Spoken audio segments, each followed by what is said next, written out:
కి స్వాగతం.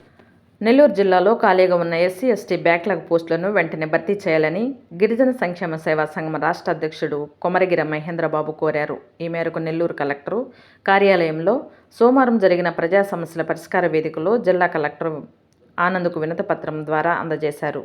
ఈ సందర్భంగా ఆయన మాట్లాడుతూ 4వ తరగతి సంబంధించిన ఎస్సీ ఎస్టీ బ్యాక్లాగ్ పోస్టుల విషయంలో కొంతమందికి న్యాయం జరిగిందని, మరికొంతమందికి అన్యాయం జరిగిందన్నారు. ఇప్పటికైనా ఉన్నతాధికారులు తక్షణం స్పందించి ఎస్సీ ఎస్టీ బ్యాక్లాగ్ పోస్టులను భర్తీ చేయాలని కోరారు. లేదంటే పెద్ద ఎత్తున పోరాటం చేస్తామని హెచ్చరించారు.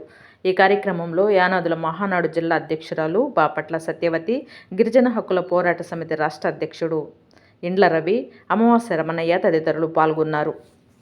పాత్రికేయులందరికీ మరియు జిల్లా ప్రజానికానికి, జిల్లా అధికారులకు నా యొక్క నమస్కారములు. నా పేరు కొమరగిరి మహేంద్రబాబు. నేను గిరిజన సంక్షేమ సేవా సంఘం రాష్ట్ర ప్రధాన కార్యదర్శిగా పనిచేస్తున్నాను. ఈరోజు ప్రజావేదిక కార్యక్రమం ద్వారా 2020-21లో బ్యాక్లాగ్ పోస్ట్ అయినటువంటి ఎస్సీ ఎస్టీ బ్యాక్లాగ్ పోస్ట్ అయినటువంటి 4వ తరగతి సంబంధించినటువంటి పోస్టులను కొన్నిటి మాత్రం ఇచ్చి కొన్నిటి మాత్రం ఆపారు.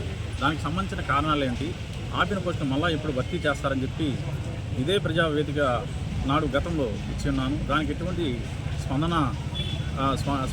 స్పందించలేదు మన ఎస్సీ సంక్షేమ శాఖ అధికారుల వారు. అది గ్రీవెన్స్ ద్వారా ఇస్తే కేవలం రిజిస్టర్ పోస్ట్ ద్వారా ఎండార్స్మెంట్ పంపడం అది ఎంతవరకు న్యాయము? అందుకని మాకు సరైన సమాచారము, సరైన ఆధారాలు లేనందున రెండవసారి ఈరోజు కూడా కలెక్టర్ వారి దృష్టికి తీసుకురావడం జరిగింది.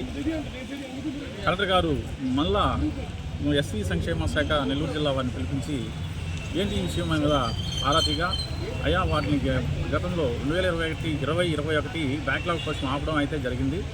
అవి కొన్ని మార్కులు గ్రేడ్లు వలన అవి మళ్ళా జిల్లా కలెక్టర్ వారు రాష్ట్ర స్థాయి అధికారులకి రాయడం జరిగింది. అందుకని ఆపడం జరిగింది అన్నారు. కానీ 2020-21 బ్యాక్లాగ్ పోస్ట్ మెరిట్ లిస్టులో పెట్టింది సంబంధించిన అధికారులే. కానీ ఇప్పుడు మళ్ళీ ఆపడం అనేది కూడా సంబంధించిన అధికారులే. ఇస్తే అన్ని పోస్టులు ఇవ్వాలి, లేదా అన్ని పోస్టులు ఆపాలి. అలా జరగకుండా 2020-21 సంబంధించిన బ్యాక్లాగ్ పోస్టును, 4వ తరగతి సంబంధించినటువంటి ఎస్సీ ఎస్టీ పోస్టును కొన్నిటినిచ్చి కొన్నిటిని ఆపడం అనేది ఎంతవరకు న్యాయం అని చెప్పేసి ఈరోజు నేను గ్రీవెన్స్ ప్రజావేదిక ద్వారా నేను తెలియపరుస్తున్నాను. మాకు సరైన న్యాయం కానీ ఇప్పటికైనా జరగకపోతే రేపు రాబోయే రోజుల్లో ప్రజా ఉద్యమం ద్వారా ఈ పోరాటాన్ని కొనసాగించి మాకు రావాల్సినటువంటి బ్యాక్లాగ్ పోస్టులను భర్తీ చేసే వరకు మేము పోరాడతామని కలెక్టర్ గారికి కూడా విజ్ఞప్తి చేయడం జరిగింది.